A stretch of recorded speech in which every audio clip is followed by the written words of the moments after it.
हाय मैत्रिणींनो, आज पाहूया आपण घरच्या घरी एकदम सोप्या पद्धतीने मँगो पावडर कशी बनवावी ते. त्यासाठी मी इथे 2 आंबे घेतले आहेत.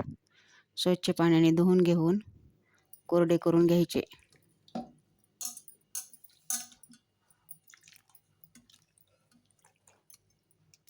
नंतर कोरडे केल्यानंतर चिरून घेऊन बारीक बारीक फोडी करून घेऊन त्यामध्ये पूर्ण गर काढून घ्यावा.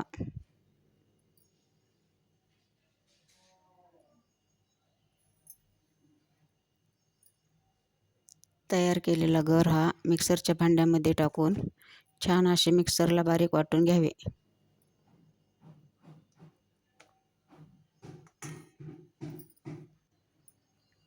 एकदम साध्या सोप्या पद्धतीने घरच्या घरी मँगो पावडर तयार होते.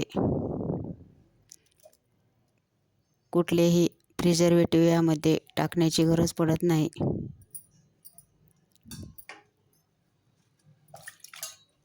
मिक्सरला वाटून घेतल्यानंतर आंब्याचा गर मोजून घेतला आहे. इथे 1 वाटी आंब्याचा गर भरला आहे. त्यासाठी मी इथे पाऊण वाटी साखर वापरली आहे. आंबा किती गोड किंवा आंबट आहे त्यानुसार साखरेचे प्रमाण थोडेफार कमी जास्त होऊ शकते. नंतर हे दोन्ही मिक्स करून घेऊन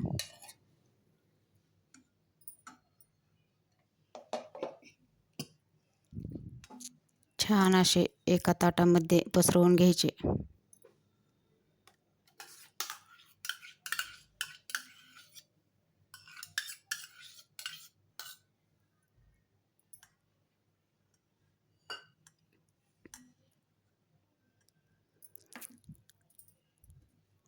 ताटामध्ये पसरून घेऊन हे ताट फॅनखालीच 1 दिवस सुकण्यासाठी ठेवावे.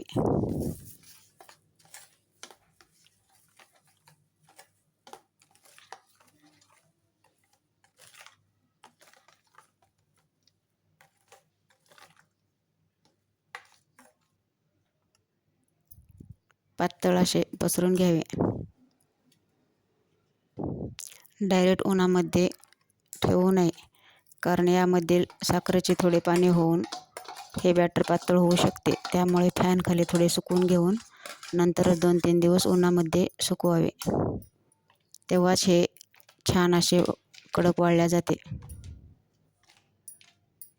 अशी मँगो पावडर तयार करून ठेवल्यानंतर मँगो शेकमध्ये, मँगोचे लाडू बनवण्यामध्ये किंवा मँगो फ्रुटी बनवण्यासाठी खूप साऱ्या पदार्थामध्ये यूज करता येते.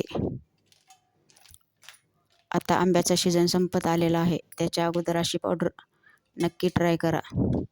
एकदम सोपी पद्धत आहे. तुम्हाला हे नक्की जमेल.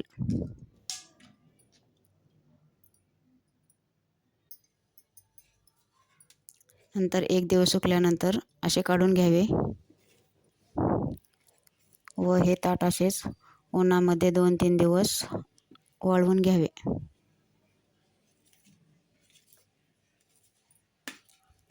नंतर कडक वाळल्यानंतर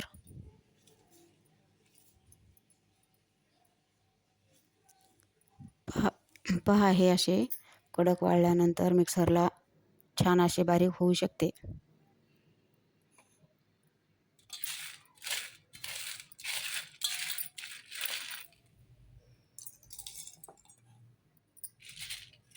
मिक्सरला बारीक असे वाटून घेऊन पावडर तयार आहे.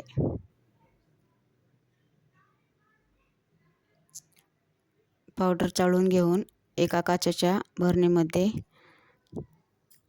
भरून ठेवली तरी चालते. 6 महिने 1 वर्षभर कशी पण आरामात टिकते ही पावडर.